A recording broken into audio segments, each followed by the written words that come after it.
Doorbells at Dusk. Edited by Evans Light. Associate editors are Gregor Xane, Jason Parent, Adam Light. Between by Ian Welka. She wipes her foot across the wet sand, erasing a triangle someone has etched into the mud with a stick. Finding a stick of her own, Yolanda replaces the triangle or delta with a long integral.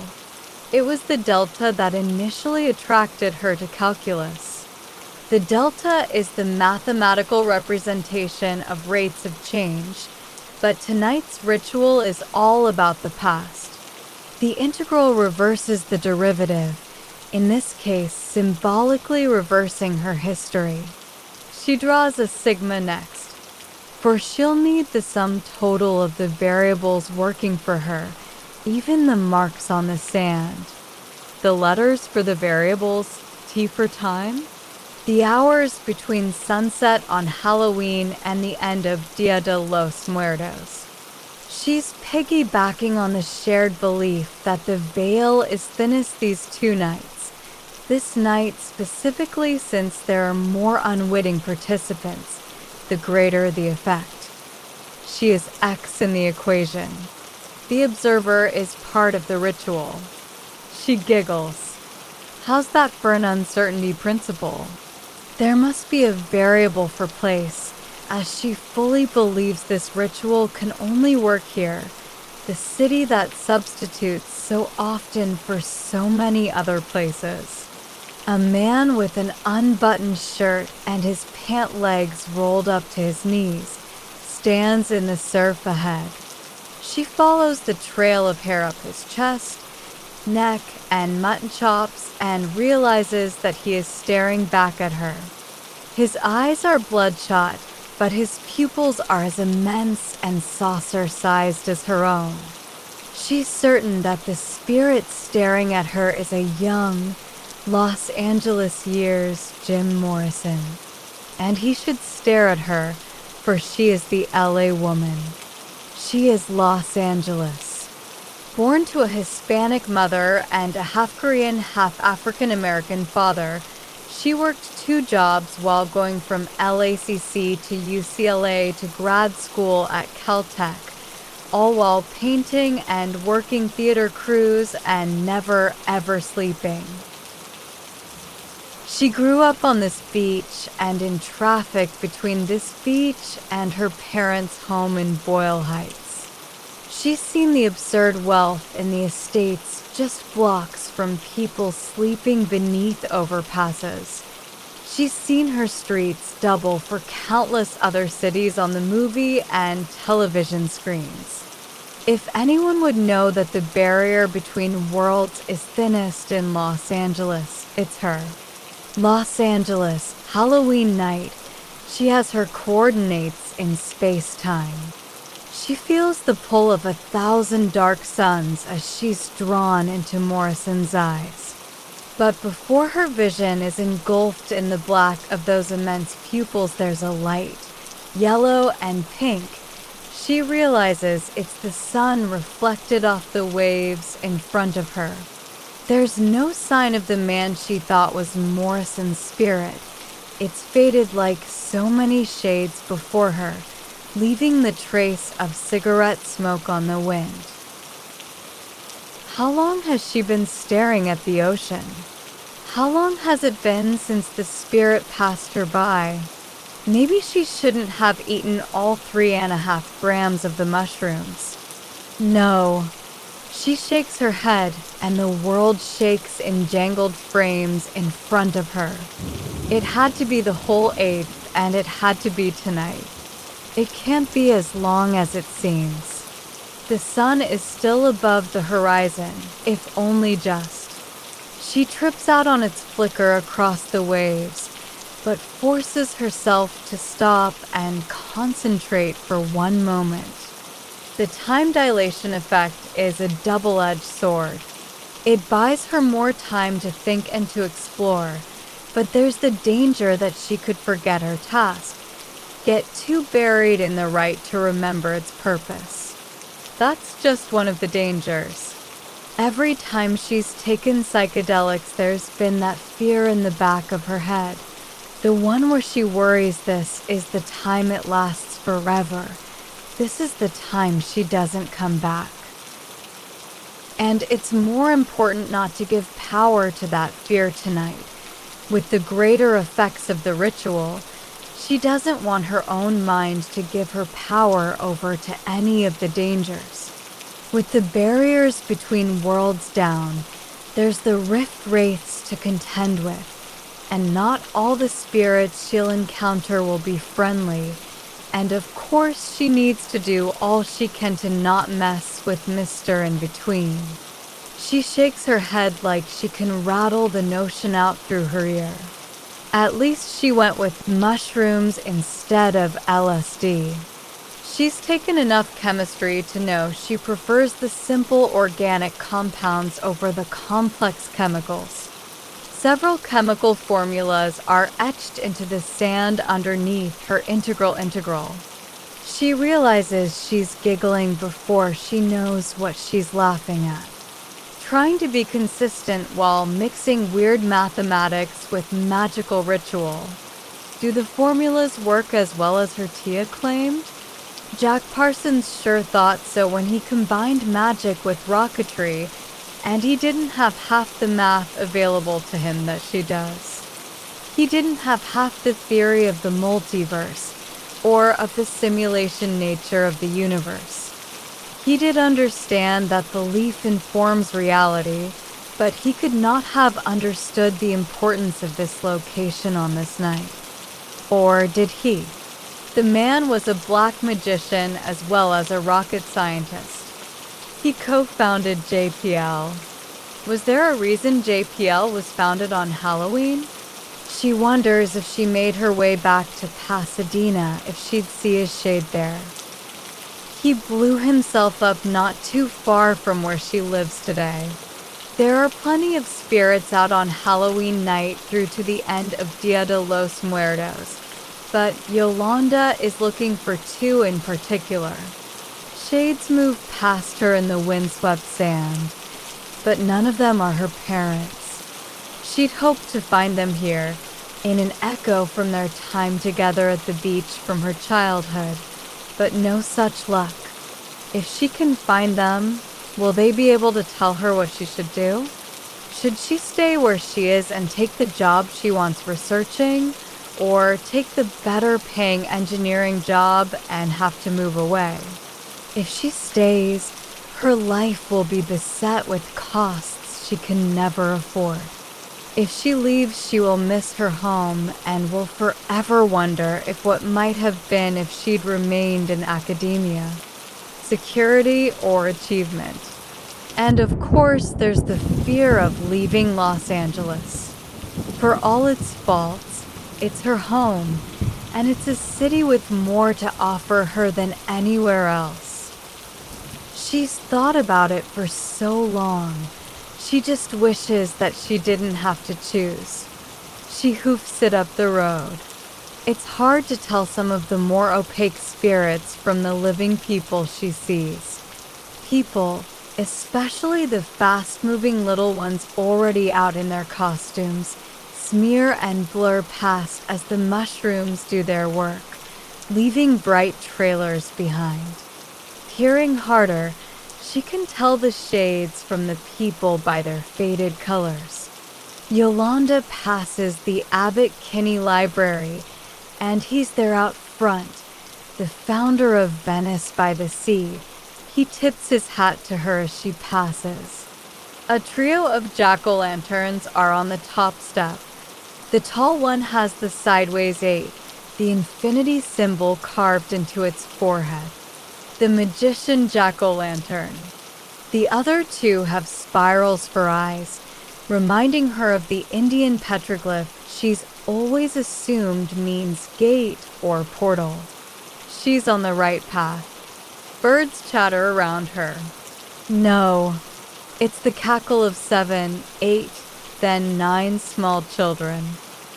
Tiny ghosts and goblins parading the street, encircling her and dancing around her like a maypole. This is not.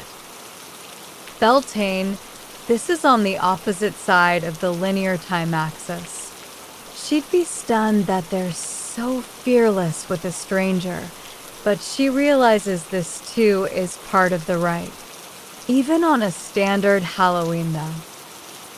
Children practice the sympathetic magic of transformation when they don their costumes. At the doorsteps of their neighbors, the children recite the evocation of the spell with trick or treat, and they are rewarded with sacrifice and sugar. She passes two shades, definitely not with the trick or treaters. One she's certain is Pio Pico, the last governor of Alta California. The other is an African-American woman. Is that Biddy Mason? Or is Yolanda's hero worship of Mason's history playing on the psilocybin and the disorienting overall nature of the rite? Is this confirmation bias in action? Excuse me, ma'am. Are you Biddy Mason? She hears her own voice say. It's a shock to her. Did she mean to speak? If she's just hallucinating and she's said this to a random stranger, how embarrassing would that be? The woman smiles kindly. When she speaks, it's barely audible, a whisper on the wind. It doesn't matter, does it, dear? You can't let yourself be distracted along the way. If I learned anything, it's that you need to be focused on what you really want. Before Yolanda can ask another question, the woman fades to shadow. The ghosts of Los Angeles rise and fall and rush away like the white foam of a broken wave. Yolanda looks up to see that her bus has arrived. She steps onto the 33 downtown and is surprised that she has the fare already in hand. Maybe the spell is stronger than her. She's not sure if that's a good thing. The Central Library is Yolanda's favorite building in the world. The mosaics on the outer walls and busts of great thinkers symbolize the theme of the light of learning. Climbing the steps many times, she's felt the power growing around her, coming closer into the building that embodies not just learning as a goal and concept, but also a wondrous architectural achievement. A symbol of what society can do when they're motivated by the public good more than individual greed. As she forces herself to walk past the steps, to continue tonight's mission, she wonders if she should have spent more time inside prepping for the evening. Is she knowledgeable? Isn't the thing she learns most often when she researches how much there is she doesn't know? An equation appears on the wall in front of her, glowing in hot red, the limit as K approaches infinity. K must be knowledge. She wonders if the rest of the equation is research or her ability to understand it. Then she shakes it off and tries to maintain her focus on her purpose. There is little time. It has to be tonight. If she does meet the spirits of her parents, does she have the question worded properly? Will she make the most of the situation, or will she stammer or confuse them until they can't provide her with any help after all? Her parents' first apartment was in Koreatown. She wades through crowds of drunks stumbling out of restaurants and bars. She waves her hands to balance herself as if she's surfing an imaginary wave and bending the board around the rocks coming up fast ahead. No, not rocks. Loose Jacko lanterns bouncing and twirling levitated ahead of her. That can't be real, she tells herself, but whether she believes or not, she takes the time to find the one with the infinity symbol etched in its forehead to make sure she's on the right path. 1,000 separate bird chirps chatter around her. She covers her ears. Too many voices at once as the crowd thickens. This is nothing. If things go badly, she'll have to brave the multitudes in Hollywood. The thought sends a shiver down her spine. She's not ready for that. A Hollywood Halloween night while she has a head full of mushrooms. This crowd is bad enough. The overlay of the world. Tonight that barrier is the lowest. The voice sounds familiar, but she can't place it in the crowd. Is it tonight that it's lowest, or is it the belief that makes it so? Does it matter in practicality? The first voice is her physics professor from UCLA, but she doesn't see him in the crowd, certainly not close enough to hear him speaking. The second voice sounds a lot like her own, but older, merged with her tia's. It seems like there's something she's forgotten. Probably she should consider how many mushrooms she ate on the beach. But no, that's not it. She's sure of it. As if they know she's trying to concentrate on them, the voices die back down to dull crowd murmur. Olvera Street to her left is home to some of Los Angeles's most famous and oldest ghosts, but she keeps moving. It's her folks' apartment she needs to check out, her last chance at sparing herself the chaos of Hollywood on Halloween night. A man in an out-of-fashion suit wearing a hat stands in front of her. My walks are beset with difficulties. It was easier before the freeways. How can I hope to find Sissy now? She looks over her shoulder, but the shade is definitely speaking to her. I guess we're all looking for someone.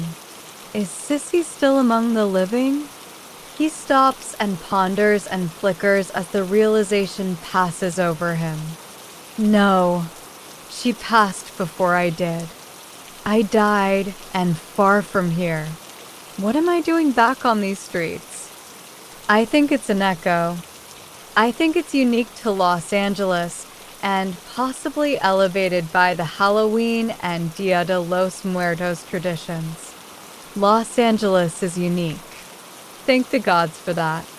At least the Santa Anas aren't blowing in force tonight. I've said it before, on nights like those, every party ends in a fight. He stops walking and smiles at her. Or so she thinks. She turns around to see who he's really smiling at, but there's just the empty sidewalk leading down 7th Street. Is that the athletic club? At least some things never change. It's been so many years. I hope you find who you're looking for. She looks back to see if she can read the text over the door, but it's too far and she's at too sharp an angle. She turns back around, but the spirit of the man is gone. Yolanda spins in place and realizes she's come off the beaten track and into an alleyway. Spirals the same as the petroglyphs are etched into the sides of the alley dumpsters. But because they're on either side of her, she's not sure which way to go. The dumpsters start to shake. After a moment, the 3 closest to her are hopping around like an unbalanced washing machine. Wind swirls forming a cyclone of rubbish, and an unearthly howl roars from the sky above. Black smears pinwheel in smoke on the alley walls. The temperature drops around her, and the howl jumps up an order of magnitude of decibels. The ground shakes and car alarms flare in the distance, but the shaking feels less like an earthquake and more like an oncoming train. She picks a direction and sprints away, unsure of what she's running from precisely, but she doesn't stop and she doesn't turn around to look and find out. Yolanda's surprised to find that she's able to cope with so many people around, despite the mushrooms. She's not sure it will last. Her fear may grow, and the shadows that chased her here may grow braver, but for now, the teeming multitude of celebrants seem to be holding the darkness at bay. The first Ishtar Gate in Los Angeles was built for D.W. Griffith's 1916 film Intolerance. Like many landmarks from Hollywood's earliest films, it stood in place for decades until it fell into disrepair and had to be torn down. According to the author Ray Bradbury, rebuilding it to its present height as part of a shopping mall was his idea. Yolanda stares at the gate now. On a night like this, more than shoppers are likely to travel through such a thing.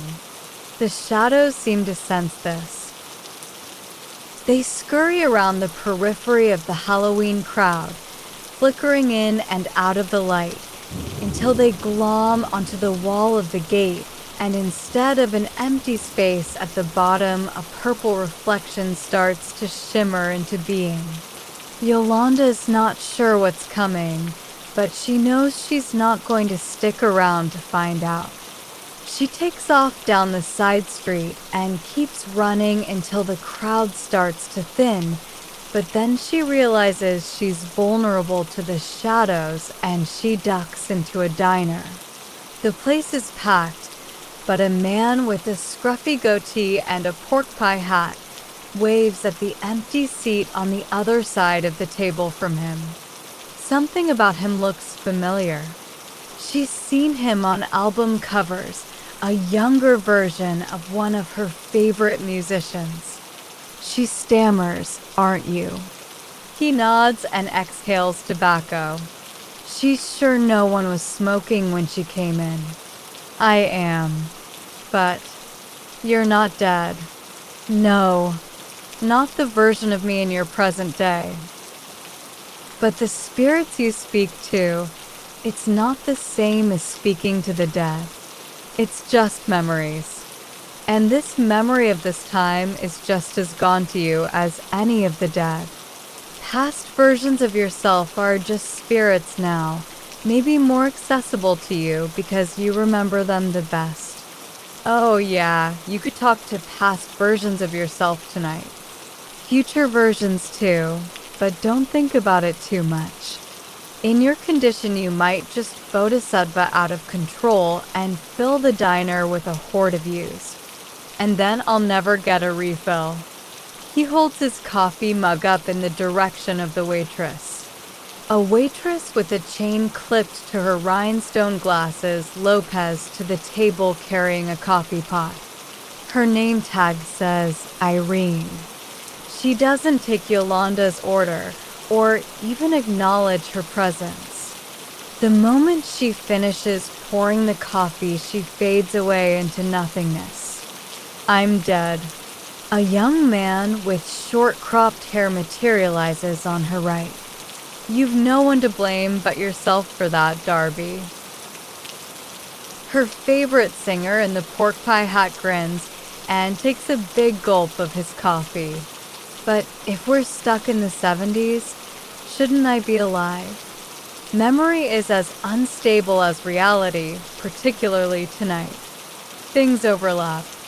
That's sort of the point." Yolanda smells something. Could be spoiled bacon, but no. She looks more closely at the young man next to her and discovers that he's putting out a cigarette on his arm. "Knock that shit off, Darby. No one cares. No one's interested in your crap. You got to grow up." "I never did." "I thought that was my point." Their bickering fades into the background. The chatter of the diner, clank of silverware hitting plates, and the hiss of the coffee maker take over as Yolanda ponders growing up. Has she ever grown up?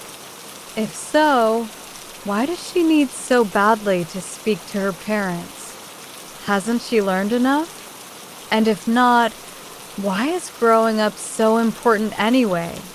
She's not sure when she stops talking to the two men, if she left the diner first or if they did. but by the time she stopped thinking about the singer's words, she's bewildered to find herself sitting on another bus. Streetlights warp past. The brakes squeal and the door opens. The spirit of the singer she likes is in the driver's seat. I'm afraid this is where you get out.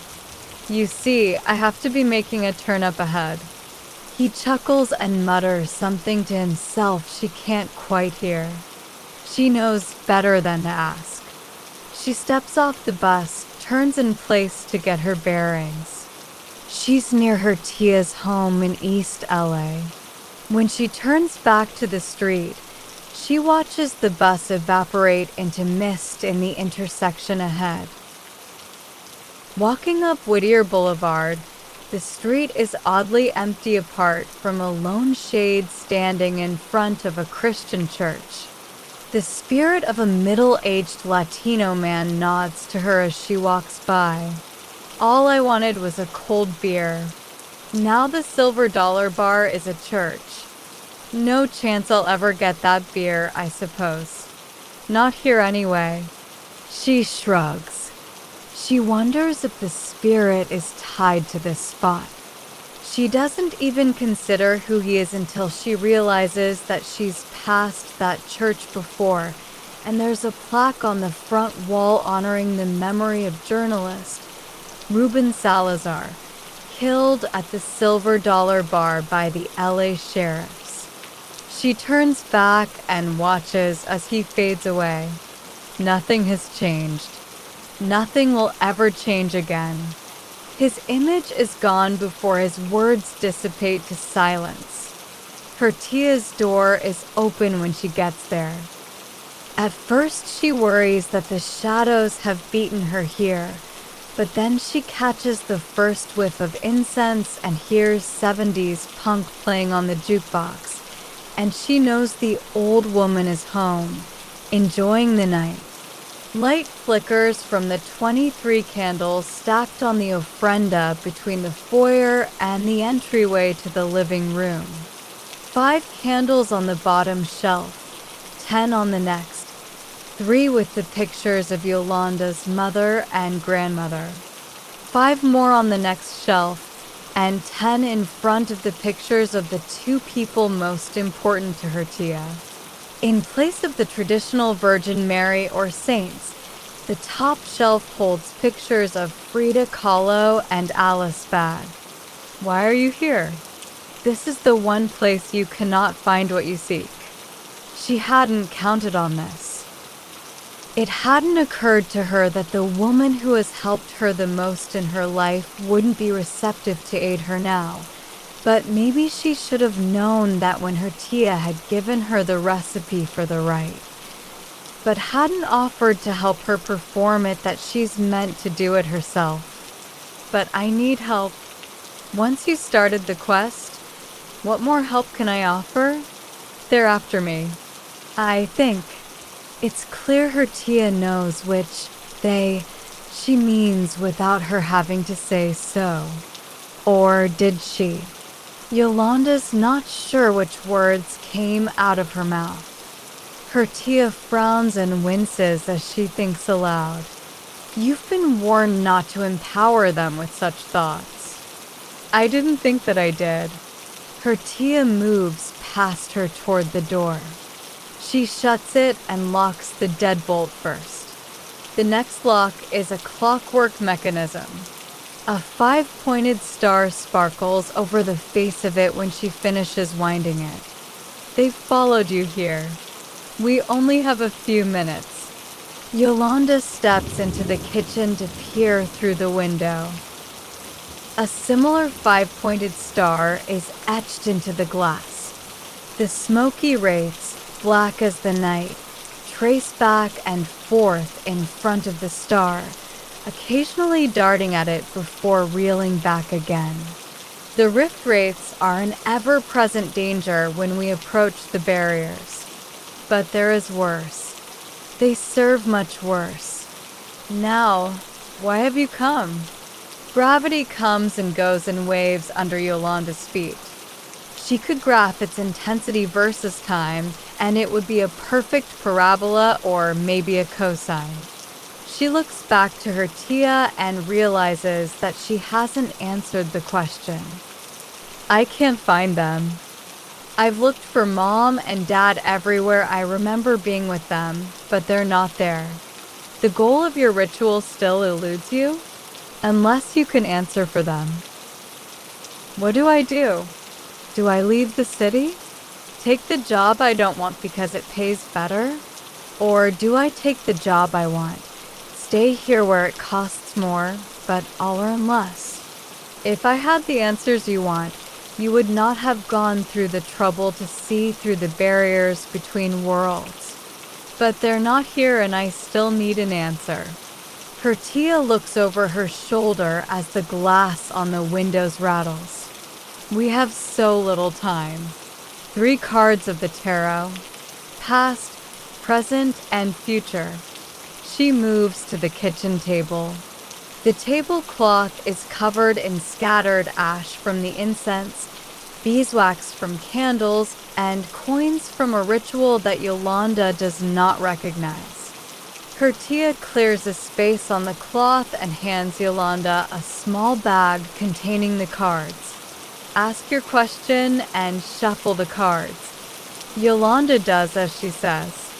She takes the top card and places it in front of her. The Queen of Wands. The black cat symbolizes her protector. She is passionate. She is accomplishing her goals. But that's my past. Yes, it could be that these are what you find lacking in your life. Are you without passion, Mija? Is that why you dwell on the past? You've lost your path and are looking to find where you went off it. Yolanda shakes her head, though she's not so sure. It's hard enough for her to think about these things without a head full of mushrooms, not to mention the weird mathematics and the collision of worlds from both the holiday and the magic of Los Angeles. She tries to put the lid down on the million separate thoughts firing through her head as every stray neuron attempts its own unique investigation, and she flips the next card. It would appear so. The Hangman. A life in suspension. You may just need to let go. To let yourself fall so you can set about achieving what it is you want. Maybe that's the problem. I've always wanted to find out all I can, but sometimes I get stuck. And I just want to ask them why. I just want to hear them once more tell me that I can do anything if I set my mind to it. Child, how can you not know that they would say this if they were here? Don't you know that they're proud of everything you've accomplished? Yolanda understands, but she can't accept it. She wants to see the future. She wants to see the last card. As she starts to flip it, glass shatters from the kitchen and the temperature in the house drops 20 degrees in the blink of an eye. The black smoke sweeps in accompanied by a howl so loud, Yolanda's ears sting despite her attempting to muffle them with her hands. Her Tia tries to rise from her chair. She raises her hands and starts to chant, En el nombre de Calo y bag salir de este lugar. Before she can say it a second time, the shadow blast hits her, and she's knocked back into the wall so hard her chair bursts and her head dents the drywall. A tempest swirls through the living room, picking up and twisting the debris.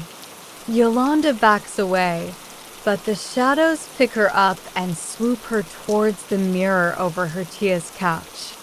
It draws her in at what seems like thousands of meters per second. Yolanda puts her arms over her eyes to protect her from the glass that's sure to break when she hits, but instead she and the shadows go right through, and blackness surrounds her. When her eyes focus and the world stops swaying around her, She finds herself in a place she does not recognize. Desert? It's rocky around her with dry brush leading to a clearing. The hills on either side are riveted with ruts eroded by fast-moving water in the distant past. The smoky shadow wraiths swarm and swirl into a cyclone and then dissipate, revealing a man in a black tuxedo and carrying a cane. Mr. In Between? He smiles, revealing teeth so white that they glare in the darkly lit veil and reflect off the pool of inky blackness in front of him. I see you already know me.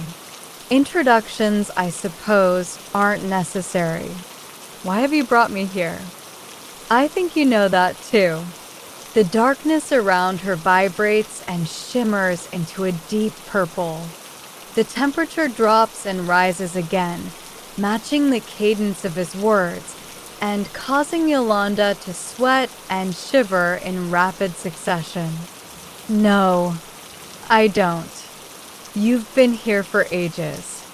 You didn't start out here, but lately more and more of you resides here.